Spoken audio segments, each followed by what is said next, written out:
جو بھی مسلمان نماز جمعہ ادا کر کے جب گھر واپس جاتا ہے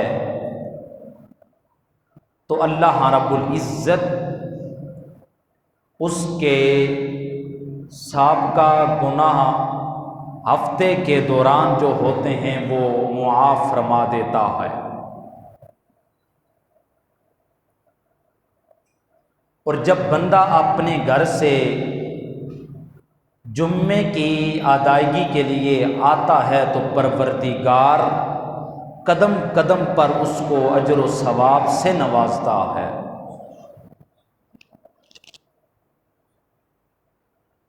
آج کا جو موضوع ہمارا ہے، جس نسبت سے یہ موضوع رکھا گیا، اس کی وجہ یہ کہ قرآن کریم بھی یہی تقاضا کرتا ہے کہ احسان کا بدلہ احسان سے کیا جائے۔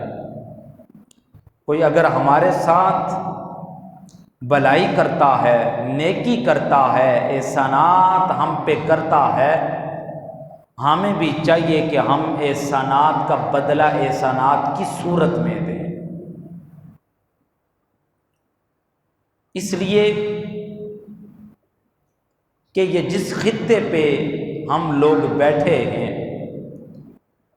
اس خطے میں جن ہستیوں کے توسل سے اللہ کا پیغام پہنچا، جن ہستیوں کے واسطے سے تاجدار کائنات کی تعلیمات ہم تک پہنچی، وہ صوفیاء کرام ہیں۔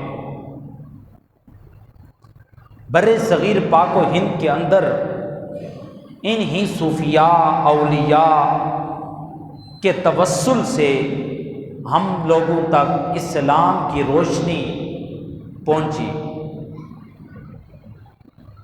اور یہ صوفیاء کی صف میں بہت خوبصورت نام،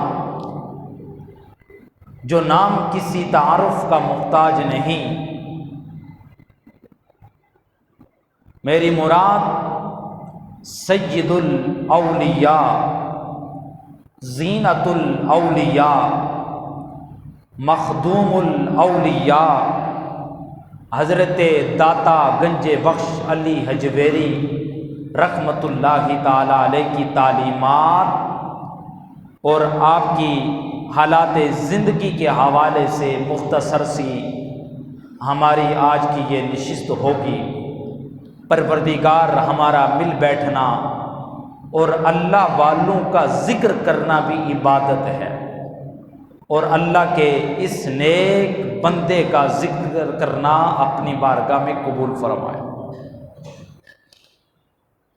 برادران اسلام، آپ کی ولادت افغانستان کے شہر غزنی میں ہوئی، اور جو محلہ آپ کا تھا اس محلے کا نام حجویر تھا، اسی نسبت سے آپ کو حجویری کہا جاتا ہے۔ اور اگر آپ کے سلسلے کی بات کی جائے، سلسلہ نسب کی، تو آپ کا سلسلہ نسب بھی حضرت امام حسن رضی اللہ تعالی عنہ تک جا پہنچتا ہے۔ گویا آپ کی رگوں میں خون رسول موجود تھا۔ آپ نے 20-21 سال کی عمر میں سلطان محمود غزنوی رحمہ اللہ تعالی علیہ، اس کی موجودگی میں کئی دہریوں کے ساتھ آپ نے مناظرے کیے۔ اللہ نے آپ کو ظاہری علوم سے بھی نوازا، باطنی علوم سے بھی نوازا۔ آپ عالم بھی تھے، مصنف بھی تھے، آپ کے اندر اللہ پاک نے ساری صفات جمع کر رکھی تھی۔ آپ ایک ایسے اللہ کے ولی تھے جب آپ نے اپنے ظاہری علوم حاصل کیے، اس کے بعد آپ کے دل میں یہ شوق پیدا ہوا، یہ تڑپ پیدا ہوئی، یہ طلب پیدا ہوئی، اب میں باطنی علوم بھی حاصل کروں۔ ان باطنی علوم کے حصول کے لیے آپ افغانستان سے چلے اور ملک شام تشریف لے گئے۔ خود اندازہ لگائیں کتنا بڑا طویل فاصلہ ہے۔ دل میں تمنا تھی، تڑپ تھی، طلب تھی، وہ طلب آپ کو افغانستان کے شہر غزنی سے اٹھا کر ملک شام تک پہنچا دیا۔ وہاں پر ایک عارف باللہ حضرت شیخ ابو الفضل ختنی رحمہ اللہ تعالی علیہ کے ہاتھ پر جا کے آپ نے بیعت کی اور ان کی خدمت میں رہے۔ جو ٹائم ان کی خدمت میں آپ نے گزارا، آپ یہ لکھتے ہیں کہ ایک دفعہ آپ اپنے شیخ کامل کے ساتھ کہیں تشریف لے جا رہے تھے، تو جاتے ہوئے بارش کا موسم تھا، راستے بھی کچے تھے، کیچڑ تھا، آگے آگے آپ کے شیخ چل رہے ہیں، پیچھے آپ کا یہ مرید چل رہا ہے۔ بارش کی وجہ سے کپڑے بھی گیلے اور کیچڑ ہونے کی وجہ سے آپ کے پاؤں میں جو جوتیاں تھیں وہ بھی کیچڑ سے بھر گئی۔ اور جب آپ کی نگاہ اٹھی تو آپ نے مرشد کو دیکھا نہ تو ان کے کپڑے گیلے ہیں، نہ تو ان کے پاؤں میں کوئی کیچڑ لگا ہے۔ آپ حیران ہوئے، جس راستے پہ ہم چلتے ہیں اسی راستے پہ یہ بھی چل رہے ہیں، ہماری حالت یہ ہے چل نہیں سکتے، کیچڑ کی وجہ سے ہمارا چلنا دشوار ہو گیا، بارش ہونے کی وجہ سے کپڑے گیلے ہو گئے، اور ہمارے شیخ کا یہ عالم ہے کہ ایسے جا رہے ہیں جیسے خشکی پہ سفر کر رہے ہیں۔ اللہ اکبر۔ آپ نے پوچھا ہماری طرف نظر اٹھا کے دیکھیں ہماری کیا حالت ہے اور آپ کی کیا حالت ہے، آپ تو ایسے جا رہے ہیں جیسے آپ کا سفر اس وقت خشکی پہ ہو رہا ہے۔ جب یہ بات کی نا تو شیخ نے بڑی کمال کی بات کی، اور آپ کی تعلیمات سے ہمیں یہی سبق ملتا ہے، اولیاء اللہ کی کرامات برحق ہیں، کرامات کے ساتھ ساتھ جو پہلو تعلیمات کے ہیں ہمیں اس پہ بھی توجہ رکھنی ہوگی۔ فرمایا اے علی حجویری، میں نے اپنے دل کو 2 باتوں سے پاک کر دیا ہے۔ کتنی باتوں سے پاک کر دیا ہے بولیے؟ 2 باتوں سے پاک کر دیا ہے۔ ایک تو میں نے اپنے دل سے وہم نکال دیا ہے، اور دوسرے بات یہ کہ میں نے اپنے دل سے ہرس جو تھی اس کو نکال دیا ہے۔ جب میں نے اپنے من کو دنیا کی علائشوں سے پاک کر دیا ہے، اللہ نے میرے جو قدم تھے وہ کیچڑ سے پاک کر دیے ہیں۔ وہ کس سے پاک کر دیے ہیں؟ کیچڑ سے پاک کر دیے ہیں۔ گویا آپ نے یہ تعلیم دی، جب تم اپنے دلوں کے اندر وسوسے جو وہم پیدا ہوتے ہیں، یہ معاملہ کیسے ہوگا، وہ مسئلہ کیسے حل ہوگا، وہ میری پرابلم کیسے حل ہوگی، جب یہ بات ہے نا ہمارے وہم ہوتے ہیں یا ہمارے گمان ہوتے ہیں۔ بندہ ہو مومن، اللہ کی ذات پہ یقین رکھنا سکھا دیا، اللہ کی ذات پہ توکل کرنا سکھا دیا۔ فرمایا بندہ اپنے آپ کو مومن بھی کہلوائے، بندہ اپنے آپ کو مسلمان بھی کہلوائے، پھر وہم رکھنا یہ کیسا؟ جب آپ اللہ کی وحدانیت پہ ایمان لا چکے ہیں، آپ کو پتہ ہے کہ ہر کام میرا اللہ کرتا ہے، پھر اپنے دلوں سے وہم اور اپنے دلوں سے پریشانیاں نکال کے ہر معاملہ اللہ کے سپرد کر دیا کریں، ہر معاملہ اللہ بہتر انداز سے چلا سکتا ہے۔ انہوں نے یہ تعلیم دی۔ اور دوسری فرمایا میں نے اپنا دل دنیا کی لالچ، دنیا کی ہرس، اس سے میں نے اپنا دل پاک کر لیا ہے۔ جب سے میں نے پاک کر لیا ہے اللہ پاک نے مجھے یہ مقام عطا کر رکھا۔ پھر آپ کا وقت گزرا انہی کے ساتھ۔ ایک دن آپ نے اپنے اس مرید کو حکم دیا، علی حجویری ہم نے آپ کی ڈیوٹی لاہور کے علاقے میں لگا دی ہے۔ کہاں لگائی ہے ڈیوٹی؟ بولیے، لاہور کے علاقے میں لگا دی ہے، آپ جائیں بس وہاں جا کے اب دین کی خدمت کریں۔ تو جب یہ بات آپ نے مرشد کی سنی تو پھر حضرت داتا علی حجویری رحمہ اللہ تعالی علیہ عرض کرنے لگے اپنے شیخ کی بارگاہ میں، حضور وہاں تو میرے پیر بھائی میراں زنجانی موجود ہیں، وہاں پر میری ڈیوٹی لگانے کا کیا مقصد؟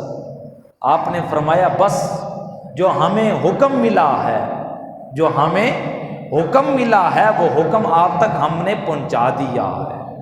بس آپ نے اپنے شیخ کی بات سنی، سننے کے بعد اپنا رخت سفر باندھا، تیاری شروع کر دی، قافلہ تیار ہوا اور چلتے چلتے جب لاہور کے شہر میں پہنچے، شام کا وقت تھا، شام ہو چکی تھی، سورج غروب ہو چکا تھا، تو اس وقت آبادی کم تھی، شہروں کے دروازے ہوا کرتے تھے، جو اس وقت شہر کا سیکورٹی گارڈ سمجھ لیں، اس نے دروازہ بند کر دیا، آ کے دروازے پہ دستک دی کہ میں شہر میں داخل ہونا چاہتا ہوں۔ اس نے کہا نہیں، دربان نے کہا اب آپ نہیں جا سکتے، اب جب کل صبح ہوگی، سورج طلوع ہوگا، دروازہ کھلے گا، باہر کے لوگ اندر آئیں گے، اندر کے لوگ باہر جائیں گے، اب رات آ چکی ہے، دروازہ ہم نے بند کر دیا ہے، اب دروازہ کھل نہیں سکتا۔ مگر اندازہ لگائیں اتنے بڑے اللہ کے ولی اور بھیجنے والے بھی کوئی نہیں، عام نہیں، بھیجنے والے بھی حضرت ابو الفضل ختلی ہیں، وہ بھی یہ کہتے ہیں میں نے ڈیوٹی آپ کی خود نہیں لگائی، مجھے جو حکم ہوا میں اس کی پیروی کر رہا ہوں۔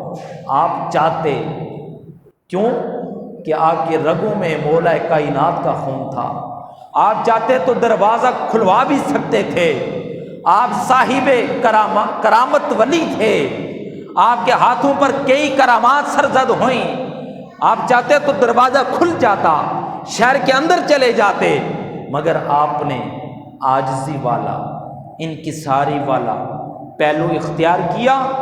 کہا بس اگر آپ کو رات کے وقت شہر کا دروازہ بند کر کے شہر کی حفاظت کرنا آتی ہے تو رات مصلی بچھا کے اللہ اللہ کر کے اپنے رب کو راضی کر کے رات بسر کرنا بھی ہمیں آتی ہے، یہ طریقہ ہمیں بھی آتا ہے۔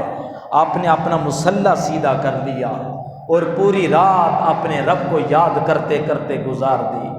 اس دربان کو کیا خبر یہ جو آنے والا ہے کوئی عام نہیں، کل یہی لاہور کا تعارف ہوگا، کل یہی وہ شخص ہوگا کہ جب داتا کا نام لیا جائے گا تو لاہور کا ذہن میں نام آئے گا، جب لاہور کا نام لیا جائے گا تو داتا کا ذہن میں نام آ جائے گا۔ اس کو کیا خبر یہ وہ شخص آنے والا ہے کہ جس نے آ کر لاہور کو کفر کی تاریکیوں سے پاک کر کے اسلام کے اجالوں سے اس نے آ کے منور کرنا ہے، اس کو کیا خبر تھی؟ آپ نے رات گزاری، صبح ہوئی نا، جب دروازہ کھلا تو کیا دیکھتے ہیں؟ لوگ ایک جنازہ لے کے آ رہے ہیں۔ لوگ ایک کیا لے کے آ رہے ہیں؟ بولیے، جنازہ لے کے آ رہے ہیں۔ آپ نے پوچھا بھائی یہ کس کا جنازہ ہے؟ یہ کون ہے جو میت آپ نے اپنے کندھوں پہ اٹھائی ہوئی ہے؟ بتانے والوں نے جواب دیا یہ میراں زنجانی تھے جو وصال فرما گئے ہیں، اب ہم ان کی تدفین کے لیے لے کے جا رہے ہیں۔ اس وقت آپ کو سمجھ آئی جو میرے مرشد نے رات کو کل ہی میری ڈیوٹی لگائی تھی کہ داتا علی حجویری کے متعلق فرمایا تھا، حجویری ہم نے آپ کی ڈیوٹی لاہور لگا دی ہے، اب آپ نے خدمت دین جا کے لاہور میں کرنی ہے۔ وہ سمجھ گئے تھے کہ ان کا وصال ہو گیا تھا، تب بھی میری یہاں پہ ڈیوٹی لگی۔ اور اب اندازہ دیکھیں، اولیاء اللہ کا طریقہ دیکھیں، جب بھی اولیاء کی تاریخ اٹھا کر، صوفیاء کی تاریخ اٹھا کے پڑھیں نا، جب بھی یہ کسی بھی علاقے میں تشریف لے گئے، کسی بھی علاقے میں گئے، انہوں نے جو جا کے پہلا کام کیا، وہ کام وہی کام کیا جو میرے اور آپ کے کریم آقا نے مکہ سے ہجرت کر کے مدینے میں آ کے کیا تھا۔ کریم آقا مدینے میں آئے، پہلا کام آ کے آپ نے مسجد کی بنیاد رکھی تھی، مسجد نبوی کی۔ اسی سنت کی پیروی کرتے ہوئے، اسی سنت کو زندہ کرتے ہوئے حضرت داتا علی حجویری نے مسجد کی بنیاد رکھی۔ کیا رکھی بولیے؟ مسجد کی بنیاد رکھی۔